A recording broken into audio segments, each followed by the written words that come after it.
Good morning, I am Kishore from IIITDM Kancheepuram, Vidhai. Exams Vidhai, everything is possible. Exams Vidhai is a non-profit initiative by the students of IIITDM Kancheepuram to give free coaching and resources to students and prepare for national level competitive exams like NTSE and NMMS. Now the topic that today we are going to discuss is laws of motion. The contents are as follows: introduction, the laws of inertia, Newton's first law of motion, Newton's second law of motion, Newton's third law of motion, conservation of momentum, as well as common forces in mechanics like impulse, torque, gravitational force, etc. And we'll also be discussing about mass versus weight. We'll be discussing about the definitions of them as well as their SI units. Introduction. In this lesson, you will learn the basic laws of motion and discover that force causes motion. The concept of force developed in this lesson will be useful in different branches of physics. Newton's laws are very important because they tie into almost everything that we see in our everyday life. This law tells us exactly how things move or sit or still.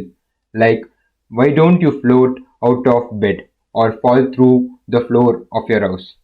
Newton's law controls how cars work, how water flows, how buildings don't fall. Basically, it tells us everything around us. This law governs all of these movements. Cause of motion, force. Now, what is force? Force, it is the amount of strength required to push or pull an object. Therefore, the study of effect of force on bodies are called as mechanics. There are two types of mechanics, that is statical mechanics and dynamical mechanics. The statics, it deals with the body which are at rest under the action of forces. For example, the car parked at parking area, the weight of the building acting on the ground. Basically, if a body is at rest for a particular point of time, we can conclude that the body is at statical type of motion. Now coming to the dynamics, as the name suggests, it is the movement. So therefore, the study of moving body under the action of force is called as dynamics, and it is of two types, that is kinematics and kinetics. And kinematics, it deals with the motion of body without considering the cause of motion, like shooting a basketball, firing a cannonball. Whereas kinetics, it tells about the process, how you are able to shoot the ball. Therefore, the kinetics, it deals with the motion of bodies considering the cause of motion. For example, friction, engine of running car, pressure, etc. Inertia. It is one of the very important concepts required for Newton's first law of motion. Inertia. As the definition says, it is the tendency of the body to resist any change in its state of rest or uniform motion unless it is influenced upon the external unbalanced force is known as inertia. Basically, a object tend to be in its own state, in its own motion until and unless some unbalanced external force is acting upon, and this phenomena is known as inertia. There are three types of inertia, that is inertia of rest, inertia of motion, inertia of direction. Inertia of rest, it is the resistance of a body to change in its state of rest. That is, when you vigorously shake a tree, we may notice that some of the leaves and fruits may fall down, and this is due to the fact that the tree tend to be at rest, same as the leaves and fruits also tend to be at same motion, that is at rest. And when you shake, the tree changes its motion to the tree changes and it will be in motion, whereas the leaves and fruits are still in rest position and they tend to fall down due to motion. Therefore, now inertia of motion.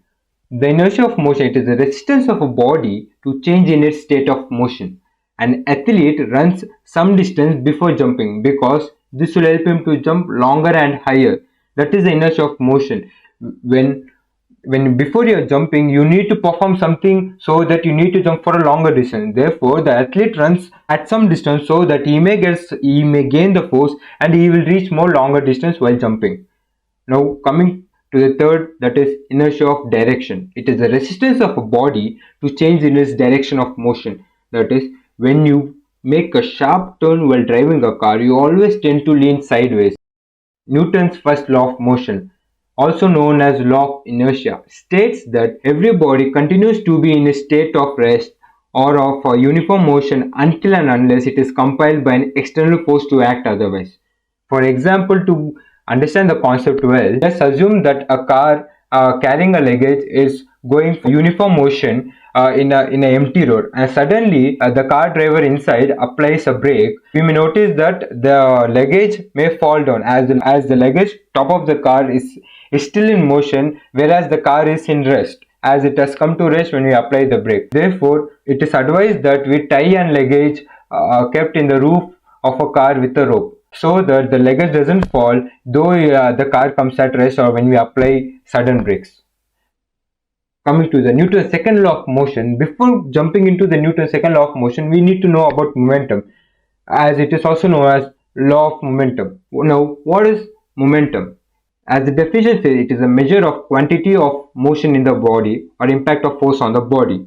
Mathematically, it is also defined as it is the product of mass m and velocity v, and it is denoted by p. Therefore, we can say that p is equal to m into v. Momentum is clearly a vector quantity. The direction of the momentum vector is same as the direction of the velocity vector.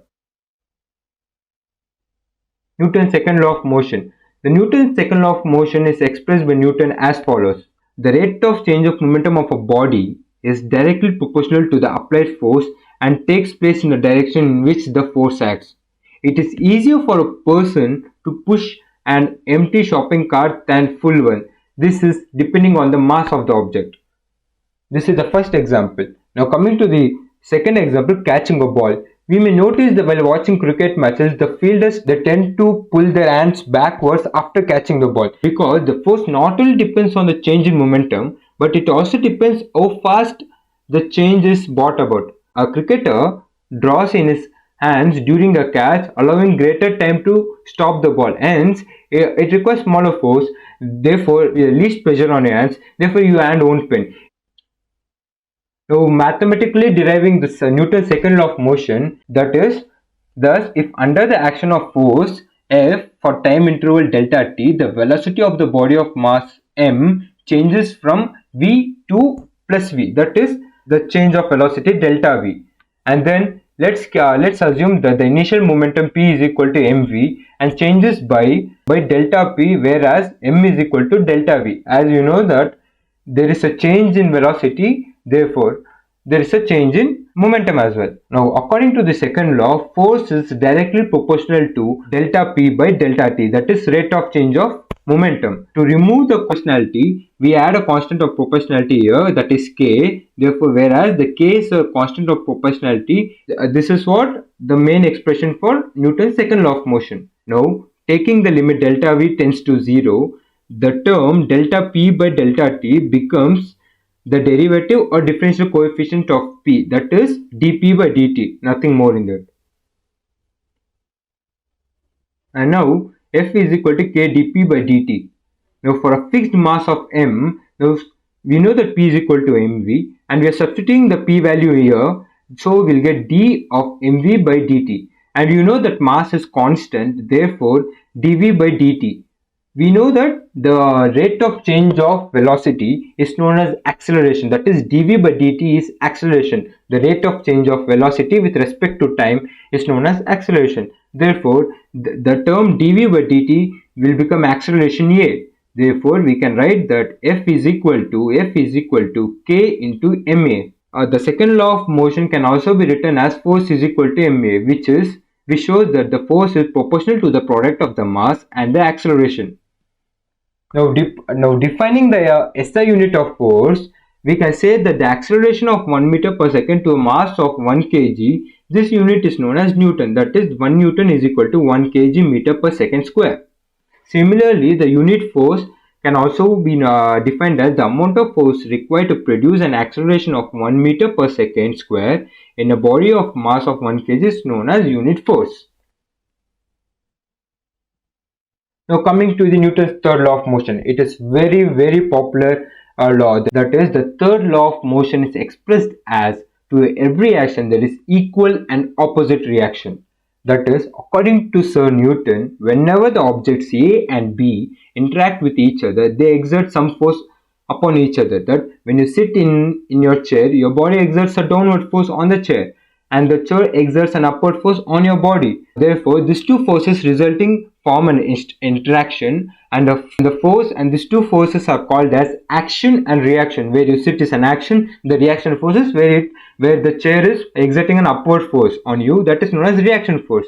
So we can conclude that in every reaction there is a pair of forces acting on two interacting objects. The size of a force on the first object equals to the size of the force of the second object. The direction of the force of the first object is opposite to the direction of the second object. That is, action and reaction always they are opposite forces. Therefore, the forces always comes in pairs. That is equal and opposite. Action and reaction. According to the Newton's third law, we can say that FAB is equal to minus of FBA. That is, FAB is force on A by due to B, and minus force on B due to A. That is, FAB is equal to minus of FBA. That is what the Newton's third law. This is. Now coming to the examples of it, this law can be observed anywhere, everywhere in the surroundings. We have noticed that a swimmer pushes the water backwards in his hands. On return, the water pushes the swimmer forwards, enabling him to go forward during swimming. Similarly, we can see that the man is walking on the ground. While walking, the person pushes the ground backward, and the ground in turn pushes the person in the forward direction, thus making him to walk. Similarly, when a person is lying on a bed, his weight is opposed by the bed. Therefore, in turn, both the force cancels out each other, and the person enjoys the equilibrium position. Therefore, FAB, that is, FAB is equal to minus of FBA. Therefore, the equilibrium is satisfied. Therefore, the bed doesn't break or the person lying on the bed doesn't fall. Therefore, the Newton's third law of motion is satisfied. Now coming to the conservation of momentum, it is the conservation of momentum. We know that the forces we cannot take the action of forces very easily. They has to be conserved. They has to be taken care of. If we push more force, it may cause. Suppose you are walking and someone pushes you very harshly, then you may fall down. Therefore, the certain amount of force has to be conserved. Therefore, it has been experimentally shown that if two bodies interact, the vector sum of their momenta remains unchanged, provided the force of the mutual interaction is the only force acting on them. The same has been found to be true for more than two bodies interacting with each other. Generally, a number of bodies interacting on each other is said to be forming a system. If the bodies in a system do not interact with the bodies outside the system, then the system is said to be a closed system or an isolated system. So therefore, in an isolated system, the vector sum of momentum of the bodies remains constant, and this is known as law of conservation of momentum. Now you may logically ask, what causes the momentum of the individual system in an isolated system to change? It is due to the mutual interaction and the strengths. Therefore, the conservation of linear momentum applicable in a wide range of phenomena such as collisions, explosions, nuclearization, etc. Well, that's the end of the video. Thank you for attending. Please tune in for part 2, the next video, where we'll be discussing about the derivation of conservation of momentum and the few illustrations of conservation of momentum, as well as some of the common forces in mechanics such as impulse, torque, gravitational force, etc. As well as we'll be discussing about mass versus weight and their SI units, and as well as their definitions. Please do check the description below for the extra questions and the lecture notes for each chapter. Thank you.